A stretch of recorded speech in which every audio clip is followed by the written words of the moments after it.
এই ভিডিওতে আমি তোমাদের দেখাবো কোনো একটা টেবিল থেকে নাল ভ্যালু বাদ দিয়ে বাকি রেকর্ডগুলো কিভাবে দেখানো যায়।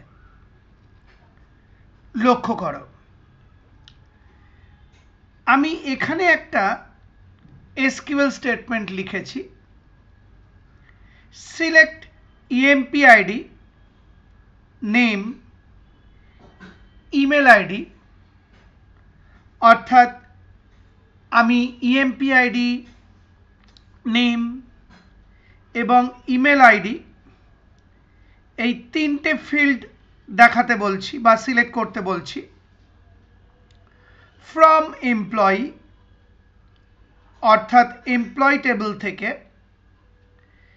হোয়ার অর্থাৎ কন্ডিশনাল অপারেটর হোয়ার লিখেছি, where email ID is not null. এবার খেয়াল করো, এখানে আমি একটা অপারেটর ব্যবহার করেছি ইজ নট।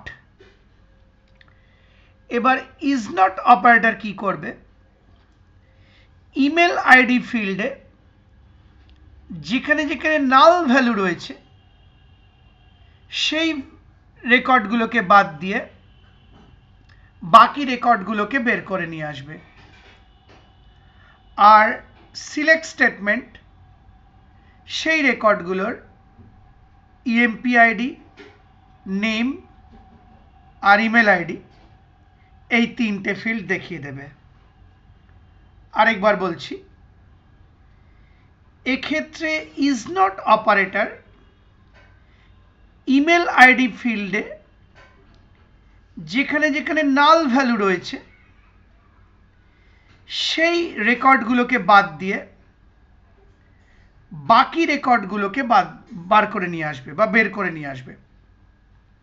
কারণ আমি এখানে লিখেছি ইজ নট নাল, তার মানে ইমেল আইডি যেখানে যেখানে নাল নয়, তাহলে যে রেকর্ডগুলোতে ইমেল আইডি নাল নয় সেই রেকর্ডগুলোকে বের করে নিয়ে আসবে মাইএসকিউএল। আর সিলেক্ট স্টেটমেন্ট সেই রেকর্ডগুলোর ইমেল আইডি, নেম আর ইএমপি-আইডি, নেম আর ইমেল আইডি দেখিয়ে দেবে। এরপর আমি সেমিকোলন টাইপ করেছি আর এন্টার কি প্রেস করেছি।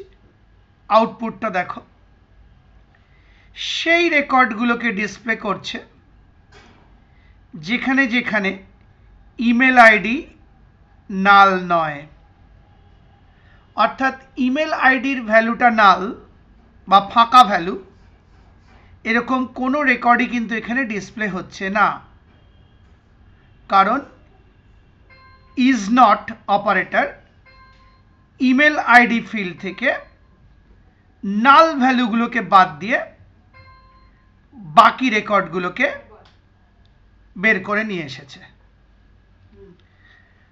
আশা করি বুঝতে পারলে। সেই সঙ্গে আমার এই ভিডিওটি অর্থাৎ কোনো টেবিল থেকে নাল ভ্যালু বাদ দিয়ে বাকি রেকর্ডগুলি কিভাবে ডিসপ্লে করা যায় দেখিয়ে ভিডিওটি শেষ হলো।